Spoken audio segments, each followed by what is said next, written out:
जंगली शेरों ने मिलकर एक गधे का शिकार किया, लेकिन उनमें से एक शेर ने कहा, इसे मारो मत, मेरे पास इसको लेकर एक बेहतरीन योजना है।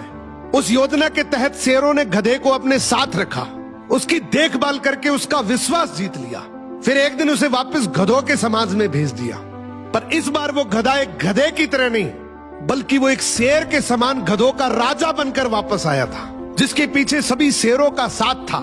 इसलिए बाकी सारे गधे इससे डरने लगे और उसके खिलाफ बोलने से कतराने लगे। अब शेर जब जब उस गधों के झुंड को देखने आते, ये गधा अपने ही समुदाय के गधे को शेरों को खाने के लिए दे देता। ये गधा गधों के बीच तो एक शेर जितना ताकतवर बन गया था, लेकिन शेरों के बीच वो अब भी एक गधा ही था। ये अपने जैसों पर तो राज करता था, लेकिन ये एक ऐसी ताकत से जुड़ा हुआ था जिससे वो बचकर भाग नहीं सकता था। इसने हजारों मासूम गधों की कुर्बानी दी, सिर्फ ये सोचकर कि इससे मैं और ज्यादा ताकतवर बन जाऊंगा। एक दिन ऐसा आया कि सभी गधों ने एकजुट होकर उसका विरोध किया और ये ठान लिया कि इस बार शेर जब भी शिकार करने के लिए आएंगे तो हम में से कोई नहीं जाएगा, चाहे उसका परिणाम कुछ भी हो।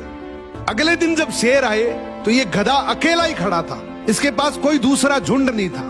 तो गधे ने शेरों से विनम्रता से कहा कि देखो साहब, मेरा खौफ अब खत्म हो गया, मेरी कोई बात नहीं मान रहा अब। तो शेरों ने डिसाइड किया कि चलो अब तू किसी काम का नहीं है तो तू ही साथ चल ले, आज का हमारा भोजन तू ही बनेगा।